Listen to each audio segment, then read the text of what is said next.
আলিয়া ভাটের একটা নতুন makeup video viral হয়েছে। আজ সেই ভিডিওর টেকনিকগুলো আমি ট্রাই করতে চলেছি। এর আগেও আমি কিছু অদ্ভুত মেকআপ টেকনিক নিয়ে একটা সেলিব্রিটি লুক ক্রিয়েট করেছিলাম। এটা হলো আমার আরেকটা লুক। চলো দেরি না করে আজকের ভিডিওটাকে স্টার্ট করি। এই ভিডিওতেও আমি আলিয়া ভাট যা যা করছে ঠিক তাই তাই করব।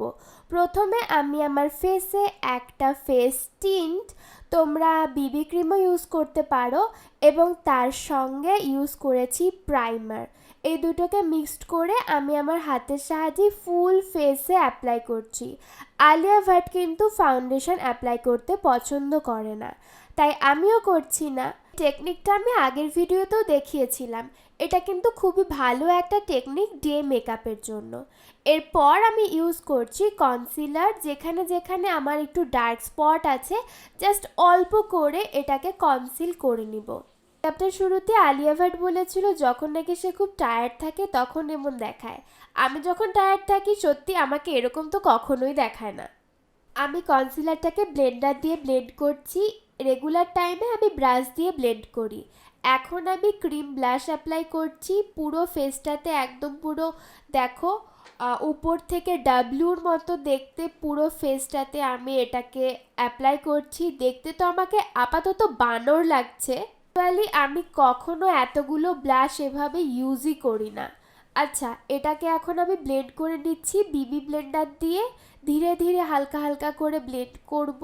ব্লেন্ড করতে একটু অসুবিধা হচ্ছিল, কিন্তু ব্লেন্ড করার পরে রেজাল্টটা ভালোই লাগছে। কনট্যুর অ্যাপ্লাই করছি। আমি জানি না কেন এতটা নিচে কনট্যুর অ্যাপ্লাই করা হয়েছে, আমি ঠিক তাই করছি। ইউজুয়ালি এটা আমি অনেকটাই ওপরে করি। জয়লাইনটাতেও একটু কনট্যুর অ্যাপ্লাই করে নিচ্ছি। আমি সব সময় কনট্যুরটা ওপরের দিকে ব্লেন্ড করি, কিন্তু আমি এই ভিডিওটাতে দেখলাম ওপর নিচে বলে কোনো কথা নেই, পুরো ফেসেই এটা ব্লেন্ড করা হচ্ছে। আমিও ঠিক তাই করার চেষ্টা করছি। আমি জানি না রেজাল্টটা কতটা ভালো আসবে নাকি খারাপ আসবে।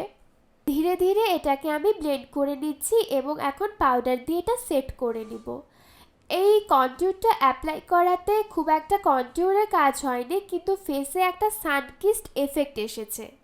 যেভাবে যেভাবে পাউডার দিয়ে সেট করা হয়েছে ঠিক সেভাবেই আমি পাউডার দিয়ে আমার ফেসটাকে সেট করে নিচ্ছি। এখন আমি আইশ্যাডো অ্যাপ্লাই করব। আইশ্যাডোর জন্য ইউজ করছি আলিয়া ভাটের ফেভারিট কালার পিঙ্ক। কোনো বেস কালার ইউজ করা হচ্ছে না, একদম ডিরেক্ট হালকা করে পিঙ্ক কালারটাকে ইউজ করা হচ্ছে। এরপরে ঠিক সেই কালারটাই আমি আমার চোখের নিচে অ্যাপ্লাই করব ছোট্ট একটা ব্রাশের সাহায্যে। ধীরে ধীরে এটা আমি অ্যাপ্লাই করে নিচ্ছি। এখন আমি চলে যাচ্ছি আইল্যাশে। আইল্যাশটাকে আমি সুন্দর করে কার্ল করে নিচ্ছি। জিনিস কিন্তু তোমরা নোটিস করবে যে সেলিব্রিটি মেকআপে কিন্তু তারা সব সময় আইল্যাশটাকে কার্ল করে নেয়। এরপরে আমি ইউজ করছি মাস্কারা। আলিয়া ভাট দুটো মাস্কারা ইউজ করেছিল, আপার ল্যাশ এবং লোয়ার ল্যাশের জন্য আলাদা আলাদা, বাট আমি একটা মাস্কারাই ইউজ করছি। সুন্দর করে লোয়ার ল্যাশেও আমি হালকা হালকা করে মাস্কারাটা অ্যাপ্লাই করে নিচ্ছি। এরপরে আমি আমার আইব্রোজটাকে সেট করে নেব। হালকা করে একটু স্ট্রোক দিয়ে দিয়ে এটা ড্র করে নিচ্ছি। হালকা হাতে করতে হয়। ন্যাচারালি আমার আইব্রোটা কিন্তু অনেকটাই ঘন, তাই সেভাবে আমি আইব্রো ফিল করি না, হালকা হাতে একটু ফিল করে নেই। তারপর এটাকে আমি খুব সুন্দর করে ব্লেন্ড করে দেব একটা স্পুলির সাহায্যে। সবাই কিন্তু আইশ্যাডো অ্যাপ্লাই করার আগে আইব্রোটাকে সেট করে নেই, কিন্তু যেভাবে এখানে করা হচ্ছে ঠিক আমি সেইভাবেই দেখানোর চেষ্টা করছি। এখন আমি ব্লাশ অ্যাপ্লাই করব। ক্রিম ব্লাশের উপরে ইউজ করছি পাউডার ব্লাশ এবং কনট্যুরের উপরে ইউজ করছি ব্রোঞ্জার। যেভাবে ঠিক দেখানো হয়েছে ঠিক সেভাবে এটাকে আমি অ্যাপ্লাই করছি। আমি ক্রিম হাইলাইটার ইউজ করব। ট্যাপ ট্যাপ করে হালকা হাতে আমি ক্রিম হাইলাইটার ইউজ করছি এবং আমি এটা আমার হাত দিয়েই বিল্ড করছি।